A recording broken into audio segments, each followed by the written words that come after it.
Welcome to global knowledge academy Tiruchengode Namakkal. நம்ம இப்ப பார்க்க போற டாபிக் என்ன? ரே ஆப்டிக்ஸ், அதோட ப்ரீவியஸ் இயர் கொஸ்டின்ஸ் வாங்க பார்க்கலாம். நான் இப்போ எடுத்திருக்க கொஸ்டின் என்ன அப்படின்னா நீட் 2023ல கேட்ட கொஸ்டின். ஓகேங்களா? ஸோ இதுல என்ன சொல்ல வராங்க அப்படின்னா, ஒரு லைட், அந்த லைட் வந்து எக்ஸ் அப்படிங்கிற டிஸ்டன்ஸ் டைம் t1ங்கிறதுல டிராவல் ஆகுது. அடுத்து எதுல டிராவல் ஆகுது? ஏர்ங்கிற மீடியம்ல. அடுத்து என்ன பண்றாங்க, அதே லைட் 10x அப்படிங்கிற டிஸ்டன்ஸ் டைம் t2ங்கிற டைம்ல வந்துட்டு டென்சர் மீடியம்ல டிராவல் ஆகுது. இப்படி இருக்கும் பட்சத்துல கிரிட்டிக்கல் ஆங்கிள் என்ன அப்படிங்கறத கேக்குறாங்க. சோ இதுக்கு முன்னாடி நீங்க தெரிஞ்சுக்க வேண்டிய கீ கான்செப்ட் என்ன அப்படின்னா, ரீஃப்ராக்ஷன். ஸோ ரீஃப்ராக்ஷன்னா நீங்க ரெண்டு விஷயம், ஒன்று வந்து ஸ்னெல்ஸ் லா, இன்னொன்று வந்து refractive index.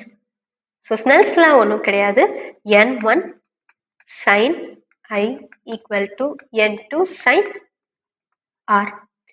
nங்கிறது refractive index which is equal to velocity of the light travel in the vacuum divided by velocity of the light travel in the medium. இதுக்கடுத்து பார்த்தீங்க அப்படின்னா total internal reflection. So total internal reflection உங்களுக்கு எப்போ மட்டும்தான் possible அப்படின்னா, light travel from a tensor medium to rarer medium. So இவங்க critical ஆங்கிள்னு சொல்றதுனால நம்ம வந்து இன்டைரக்டா புரிஞ்சுக்கணும், இவங்க சொல்ல வர்றது வந்து லைட் வந்து டென்சர் மீடியம்ல இருந்து ரேரர் மீடியம்க்கு தான் மூவ் ஆகுது அப்படிங்கிறது. ஓகேங்களா? So n1 sin theta c equal to n2 sin 90 degree. The value of sin 90 degree equal to 1.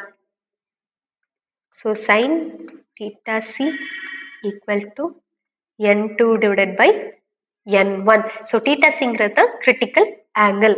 Okay. So இங்க n2ங்கிறது எதை சொல்றாங்க அப்படின்னா rarer medium, n1ங்கிறது denser medium.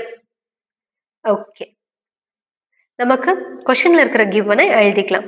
So velocity in air medium equal to x by t1. Velocity in a denser medium equal to 10x by t1. Okay, நமக்கு தெரியும் sin theta c equal to n2 divided by n1. nங்கிறது என்ன? refractive index. அதுக்கான formula பாருங்க, நம்ம இங்க already எழுதியிருக்கோம், c divided by vm. Okay, so இப்போ இங்க n2ங்கிறது என்ன? rarer medium.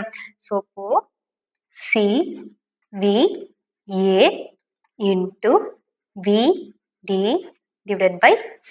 c c cancel. உங்களுக்கு sin theta c வந்து உங்களுக்கு என்னவா கிடைச்சிடும்? vd divided by vn கிடைச்சிடும். vd ஓட வேல்யூ என்ன? 10x divided by t2 into v ஓட வேல்யூ என்ன? t1 divided by x. x x cancel. The final answer is 10 t1 divided by t2. நமக்கு கேட்டிருக்கிறது theta c மட்டும்தான் கேட்டிருக்காங்க. அப்போ நம்ம இந்த sin வேல்யூ என்ன பண்ணிடலாம்? இந்த சைட் கொண்டு வந்துடலாம். ஸோ அப்போ theta c equal to sin inverse of 10 theta 1 divided by t2. So this is the answer. Answer C. C தான் உங்களுக்கான கரெக்டான ஆன்சர். ஸோ இதுல நீங்க மிஸ்டேக் பண்ற இடம் அப்படின்னா இந்த இடம் தான். ஸோ என்னங்கிறது equal to C divide by VM. Okay, இந்த வீடியோ உங்களுக்கு பிடிச்சிருந்துச்சு, இன்ட்ரெஸ்டிங்கா இருந்துச்சுன்னா மறக்காம லைக் பண்ணுங்க, ஷேர் பண்ணுங்க. உங்களுக்கு ஏதாவது டவுட்ஸ் இருந்துச்சு அப்படின்னா கமெண்ட் பண்ணுங்க. தேங்க்யூ.